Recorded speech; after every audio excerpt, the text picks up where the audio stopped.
एक बड़ी सी ट्रेन पटरियों पर दौड़ रही है। ब्रेक लगने की जोरदार आवाज आती है। कुछ ही पलों में 1000 टन स्टील की रेल पटरी पर बनी क्रॉसिंग पर अटकी एक बस में बड़े जोर के साथ टकरा जाएगी। कोई करिश्मा ही लोगों को बचा सकता है। रुकिए, ये क्या है? टक्कर से कुछ पल पहले एक इंसान जैसा कोई दिखता है। वो पास की पहाड़ी से उड़कर आ रहा है, जिसकी पीठ पर जेट पैक लगा है। उसकी बॉडी एक एक्सोस्केलेटन से प्रोटेक्टेड है। उसका सूट एक योद्धा के कवच जैसा है और वो किसी भी इंसान को बेहद मजबूत बना देता है। वो ट्रेन के सामने उतरता है और उसे सामने से अपने हाथों से रोकता है। एक्सोस्केलेटन उसकी रफ्तार को एब्जॉर्ब कर लेता है। पहिए पागलों की तरह चिंघाड़ रहे हैं। तब एक काफी तेज सीटी की आवाज सुनाई देती है और बस से चंद फीट दूर आखिरकार ट्रेन रुक जाती है। बस के दरवाजे काम नहीं कर रहे। लोग उससे बाहर नहीं निकल सकते। हीरो अपने बेल्ट से एक लाइट सेबर निकालता है और काट कर एक नया दरवाजा बना देता है।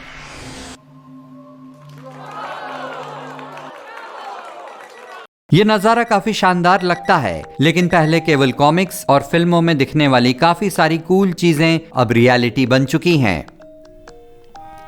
सार्कोस रोबोटिक्स एक्सोस्केलेटन ऑपरेटर को 20 गुना ताकतवर बनाने के साथ चोट लगने की संभावना को भी कम कर देता है और मूवमेंट में कोई बाधा नहीं पैदा करता। ये कई मॉडल्स में से एक है। जल्द ही ये मैकेनिज्म सड़कों पर उपलब्ध होगा और फ्लाइंग ड्रोन्स या होवरबोर्ड्स के रूप में जाना जाएगा। एक ऐसे सूट को पहनकर आप लोगों की जान बचा सकते हैं और अकेले ऊपर तक कोई फ्रिज ले जा सकते हैं। लेकिन ये कवच तब तक अधूरा है जब तक इसे पहनकर उड़ा नहीं जा सकता। रिचर्ड ब्राउनिंग ग्रेविटी इंडस्ट्रीज के फाउंडर हैं। ये कंपनी जेट पैक्स डेवलप कर रही है। वो चीफ टेस्ट पायलट भी हैं। उनके उपकरण में पीठ के पीछे एक बड़ा और दोनों बाजू पर 2 छोटे जेट इंजन लगे हैं। इसे पहनने वाला इंसान एक साई-फाई मूवी के किरदार की तरह लगता है। अगर आपका वजन 90 किलोग्राम से कम है तो ये बैकपैक आपको उड़ाकर ले जा सकता है। इसमें कैच क्या है? अभी इसे बनाने की कीमत $4,40,000 है। लाइट सेबर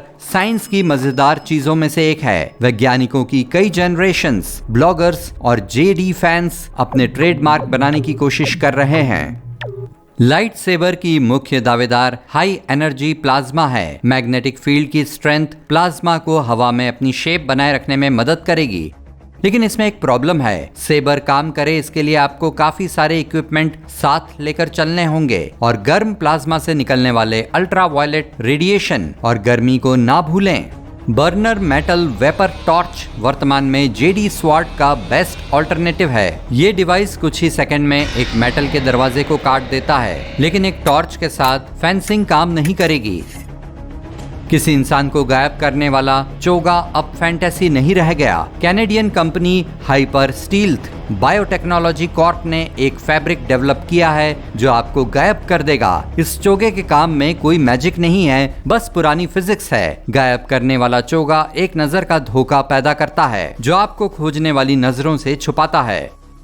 1985 से होवरबोर्ड को दुनिया भर के लोगों की काफी तवज्जो मिली है और खोज करने वाले दशकों से इस डिजाइन को रिक्रिएट करने की कोशिश कर रहे हैं।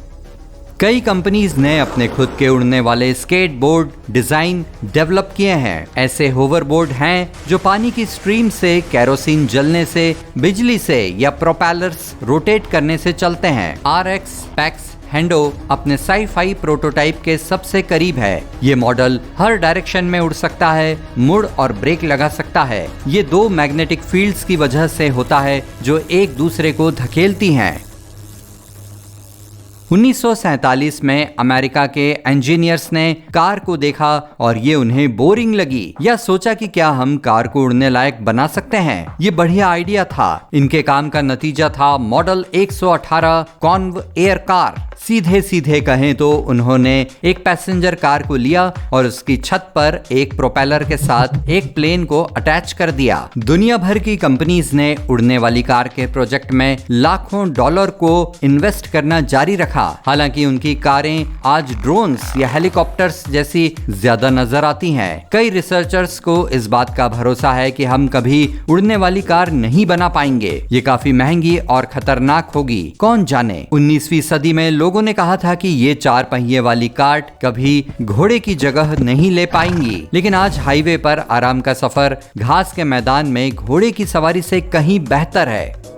अब जबकि इंजीनियर कार को उड़ाने की कोशिश कर रहे हैं, उनके साथियों ने ये कमाल कर दिया है कि सफर में ड्राइवर की जरूरत ही ना पड़े। कंप्यूटर उसको कंट्रोल करेंगे। अगर आपको किसी सुपरमार्केट या रेस्टोरेंट जाना है तो आपकी सेल्फ ड्राइविंग कार अपने आप सबसे बेस्ट रूट चुन लेगी। इसे ये पता है कि पार्क कैसे करना है। काश मैंने इसके साथ शुरुआत की होती। ये कार दूसरे रोड यूजर्स के बीच पहचान करेगी और इस काम में सेंसर, वीडियो कैमरे और पावरफुल कंप्यूटर प्रोसेसर मदद करेंगे। ये ट्रैफिक सिग्नल्स और रोड साइंस को पहचान लेगी। इस फील्ड में रोबो टैक्सी प्रोजेक्ट से काफी उम्मीदें हैं। उम्मीद है कि अगले 10 से 20 साल में ड्राइविंग स्कूल बीते जमाने की बात हो जाएंगे। हजारों सालों से पुराने लोग आग के पास बैठकर सितारों से भरे आसमान को देखते थे। हमारे जमाने के लोगों ने स्पेस में कदम रख दिया है, लेकिन अभी काफी सवालों का जवाब मिलना बाकी है। 60 साल में 600 एस्ट्रोनॉट्स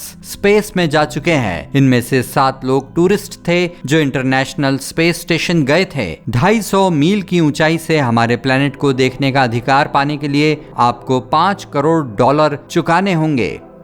SpaceX और उसके मालिक एलॉन मस्क 2050 तक मंगल पर एक कॉलोनी बनाने की इच्छा रखते हैं। मंगल के सबसे पहले शहर में 10 लाख लोग बसेंगे। आपको ये महसूस करने के लिए किसी स्पेसशिप में सवार नहीं होना होगा कि आप किसी दूसरे प्लेनेट पर हैं। दुनिया के 80% ओशन एक्सप्लोर नहीं हुए हैं और ना ही उनका मैप बना है। मरीन वेसल मैन्युफैक्चरर्स आराम से समुद्र तल को एक्सप्लोर करने का ऑफर दे रहे हैं। इस मामले में उन्होंने एक सबमरीन याट डिजाइन की है जिसमें आराम और सुरक्षा दोनों को शामिल किया गया है। प्राइवेट सबमरीन मेगालू M5 वॉशिंगटन मॉन्यूमेंट की लंबाई जितनी ऊंची है और ये 4 हफ्ते तक पानी के नीचे रह सकती है। सेट में हेलीकॉप्टर के लिए हैंगर, जेट स्की और मिनी बैथीस्केफ्स शामिल हैं। अभी इसका कोई खरीदार नहीं है, लेकिन ये बस थोड़े वक्त की बात है। कल्पना करें कि आप एक स्कूबा डाइवर हैं जो नीचे ओशन के बॉटम में है। वहाँ आपके आसपास पूरी तरह से अंधेरा है, लेकिन फ्लैश लाइट इसे हैंडल कर सकती है। आप लिक्विड में सांस लेते हैं जो आपके हेलमेट में आंखों तक भरा है। रुकिए, क्या कहा?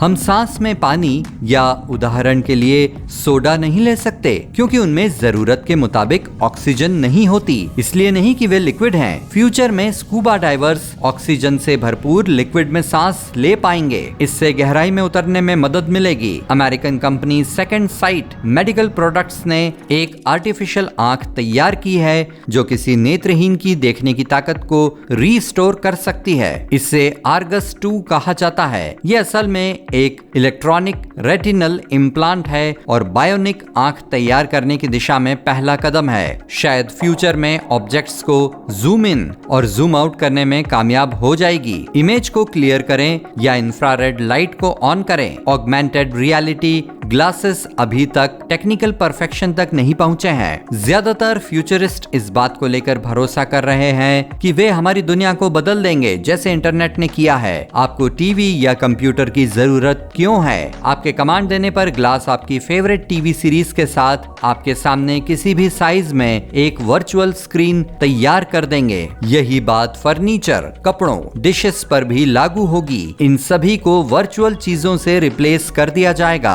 ऑगमेंटेड रियलिटी ग्लासेस आपके आसपास मौजूद किसी भी आइटम को डिजिटाइज कर देंगे और उसे वैसा ही देखने लायक बना देंगे जैसा आप उसे देखना चाहते हैं, बेशक तब तक जब तक आप उन्हें उतार नहीं देते।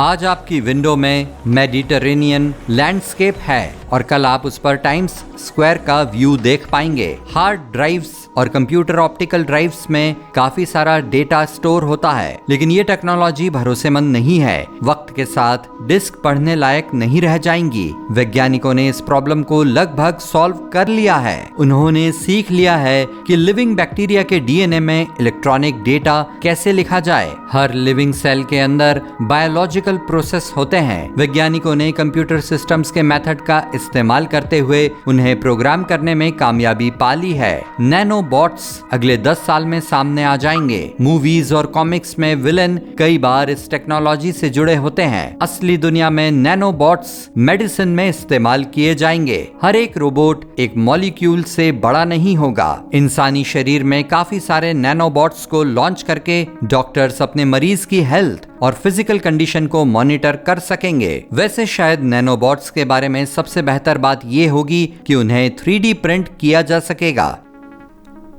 मूवी में किसी डायनासोर को क्लोन करना शायद सही आइडिया नहीं हो सकता, लेकिन असली वैज्ञानिक कहते हैं कि इसका तो ऑप्शन ही नहीं है। क्लोनिंग के लिए जीन्स को केवल तभी इस्तेमाल किया जा सकता है जब वे 10 लाख साल से पुराने ना हों। डायनासोर 6.5 करोड़ साल पहले गायब हो गए थे, लेकिन यहाँ कई और जानवर भी हैं। इस बात की काफी उम्मीद है कि अगले 50 साल में मैमथ धरती पर फिर दिखने लगेंगे। साथ ही बालों वाले गैंडे और यहाँ तक कि नुकीले दांतों वाले टाइगर भी मौजूद हो सकते हैं। वैज्ञानिकों ने मौजूदा हाथियों, गैंडों और टाइगर्स के डीएनए में गायब हो चुके जानवरों के जेनेटिक मटेरियल इम्प्लांट करने की योजना बनाई है। साई-फाई मूवी में हम कई बार देखते हैं कि स्पेस शिप्स और स्टेशंस दूसरी शिप्स को अट्रैक्ट करने के लिए स्पेस में रंगीन बीम्स छोड़ते हैं। ऑस्ट्रेलिया के वैज्ञानिकों ने ऐसी बीम बनाने में कामयाबी हासिल कर ली है, बस ये दिखाई नहीं देती।